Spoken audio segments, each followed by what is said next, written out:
Estímulo do ambiente é uma outra característica do ser vivo. A capacidade de reagir de diferentes formas aos estímulos ambientais. Vamos ver como é que é isso. Vejamos, pois, esse exemplo aí. Essa plantinha é chamada de mimosa púdica. É uma planta, né, cujo tocada, quando tocada, elas se fecham, né? É interessante demais. Ou as folhas se fecham também quando há muito sol, quando anoitece, quando há muito vento, né? Então é uma característica de reagir ao ambiente, né? É uma característica marcante.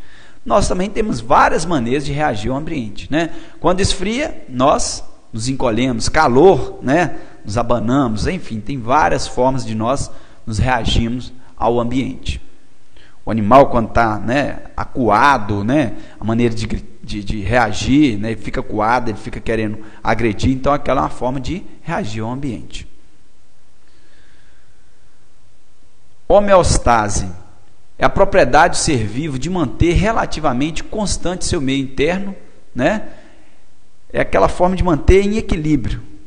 Por exemplo, por que nós alimentamos? Para manter em equilíbrio, em harmonia, o nosso sistema interno. É assim? Respirando, para quê? Para que, através do oxigênio, entra o oxigênio, esse oxigênio em presença do alimento promove a queima, né? A queima desse composto que vai produzir energia, e essa energia é importante para a nossa função vital. Outro exemplo, então a homeostase acontece ao mesmo tempo que está acontecendo a nutrição, está ocorrendo a excreção, está ocorrendo a circulação. Então todo esse conjunto, né, dessas reações que ocorrem no nosso corpo, para que ocorra tudo em perfeita harmonia, é chamado de homeostase. Legal? Então o nosso corpo é importante que aconteça tudo ao mesmo tempo e tudo em equilíbrio. E esse equilíbrio é chamado de homeostase. Bem, moçada, outra característica dos seres vivos também é quanto à reprodução. Bem, você poderia virar para mim e perguntar: qual a importância, professor Tony, de reproduzir? Né? Reproduzir é importante para quê? Bem, para sentir prazer, né? Oh yes, oh go, fuck. Não, nada disso. A reprodução é importante para a perpetuação das espécies, até porque, né, muitos animais no sexo não sentem prazer. Poucos são os grupos de animais que sentem prazer no ato sexual. Mas enfim, a importância da reprodução é justamente isso aí, deixar, né, perpetuar a espécie. Então, o ser vivo envelhece, né, isso é dito desde lá do primário, né, do Fundamental 1, a professora vem e fala, né? O ser vivo envelhece e morre, mas antes disso ele se reproduz, né? Os filhotes são semelhantes aos pais. Esse fenômeno chama-se de hereditariedade. Quanto à reprodução, ela pode ser de duas maneiras. E aí nós vamos falar que existem dois tipos de reprodução: a assexuada e assexuada. Bem, vamos entender melhor esses dois tipos de reprodução. Na reprodução sexuada, ocorre troca de material genético. Sendo assim, a variabilidade gênica aumenta e muito. Bem, isso é importante. Qual a importância da variabilidade gênica? A importância é que os indivíduos, quanto mais diferentes, diversificado for no seu material gênico, maiores serão as chances desse indivíduo sobreviver e perpetuar. Porque num caso, por exemplo, se os indivíduos não têm essa variabilidade gênica, todos apresentam o mesmo material genético, o que vai acontecer? No caso de um surto de uma doença, se afetar um, vai afetar todos, porque todos apresentam o mesmo conjunto gênico. Então, a defesa imunológica deles serão iguais. Já nos indivíduos que apresentam a variabilidade gênica, como são distintos, pode matar alguns, mas outros podem ser resistentes a determinado tipo de doença. Eis aí a grande importância da variabilidade gênica que ocorre na reprodução sexuada, né, através de dois processos, né, a mutação e também dessa troca de material genético. Tendo em vista que mutação é uma coisa que acontece ao acaso, não é com tanta frequência assim. Agora, a troca de material genético é isso aí que propicia a grande variabilidade gênica dos indivíduos. Legal? Eis aí a importância então da reprodução sexuada. Outra coisa, a reprodução sexuada, em relação à assexuada, ela, né, acontece em menor escala. Já a reprodução assexuada, na maior parte dos seres vivos, né, ocorre em grande escala, é muito rápido. Beleza? Agora, a reprodução assexuada não ocorre troca de material genético. Então, o indivíduo vai ser praticamente, ou vai ser igual ao outro. Isso quase sempre, só com uma ressalva. Quando ocorrer mutação, que acontece na reprodução assexuada, aí vai haver variabilidade gênica. Legal? Só que mutação, ela acontece em baixas frequências e ocorre ao acaso. Por isso, na reprodução assexuada, os seres vivos, a maior parte deles são clones. Legal? E os primeiros seres vivos a fazer clonagem, nesse caso, foram as bactérias, há aproximadamente 3,5 bilhões de anos. Olha aí um exemplo de reprodução assexuada que acontece em animais, né? Então, um exemplo aí da planária.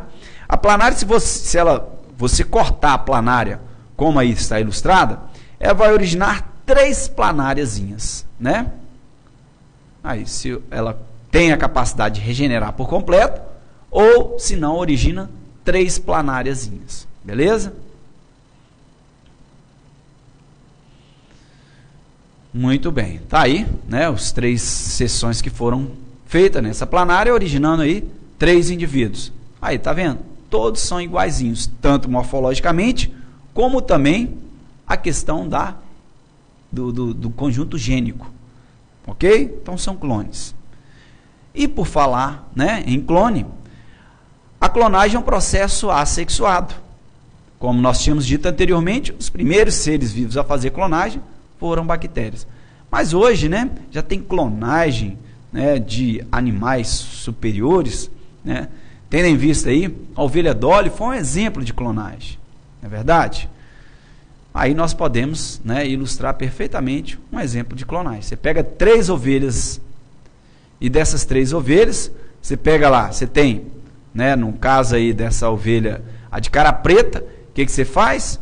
Você pega o ovo que é doador, esse ovo doador, você descarta o material genético dela, então retira fora. Muito bem, pega uma ovelha de cara branca, você vai retirar o núcleo e colocar no ovo, né, da ovelha de cara negra. Depois, com um choque, funde o núcleo, né, dessa ovelha aí de cara branca, coloca o núcleo dela dentro da célula sem o núcleo da ovelha de cara preta e coloca uma terceira ovelha, que é a mãe de aluguel. Daí então, quem é a mãe verdadeira dessa ovelha? É a que tem o material genético. Qual é que tem o material genético? Que doou o material genético? Foi a ovelha de cara branca. Beleza? Esse é um exemplo clássico, né, de clonagem em indivíduos superiores. Ok? Evolução. Também é uma outra característica de adaptação, né, uma outra característica dos seres vivos, né? É um processo pelo qual os seres vivos se transformam ao longo do tempo. A evolução ocorre através de mecanismos geradores de variabilidade com a mutação e a recombinação gênica e através da seleção natural que ajusta a variabilidade originada ao meio ambiente. Então, evolução são aquisições que os indivíduos adquirem ao longo do tempo.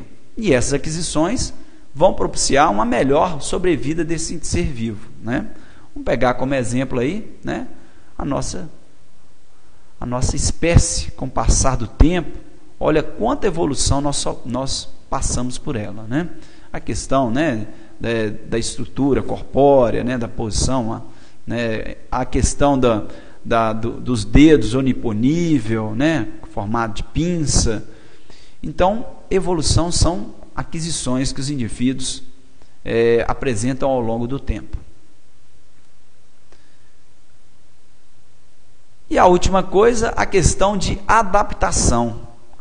Adaptar é qualquer característica ou comportamento natural evoluído que torna algum organismo capacitado a sobreviver em seu respectivo habitat. Então vejamos, pois, aí nós temos 3 cenas fantásticas, né? O camelo é adaptado ao ambiente, né, de baixa quantidade de água, ele consegue sobreviver dias e dias sem ingerir uma gota de água. Isso se deve a uma característica que ele tem. Ele apresenta uma alça nefrídica bem desenvolvida, né? Ele apresenta na sua corcova uma capacidade grande de acumular tecido adiposo. Então isso é uma característica que o camelo consegue sobreviver durante muitos dias sem ingerir água, né? O urso polar, que apresenta aí uma camada de gordura, então isso permite ele adaptar a regiões extremamente frias, né? O cacto, que apresenta as transformações, né? É uma modificação, a transformação das folhas em espinho. Então aquilo é para quê? Para adaptar uma forma que ele teve, né? Foi uma adaptação ao clima seco. Então foi uma modificação foliar transformada em espinho. Então ele consegue sobreviver muitos dias sem uma gota d'água. Então isso é um mecanismo de adaptação. Os peixes que vivem na água, né? Eles são adaptados, né? Tem adaptações ali, as nadadeiras que permitem ele locomover, né? Então essas adaptações são importantes para a sobrevivência do ser vivo. Legal? Bem, nós ficamos por aqui e até uma próxima aula. Valeu, um abraço.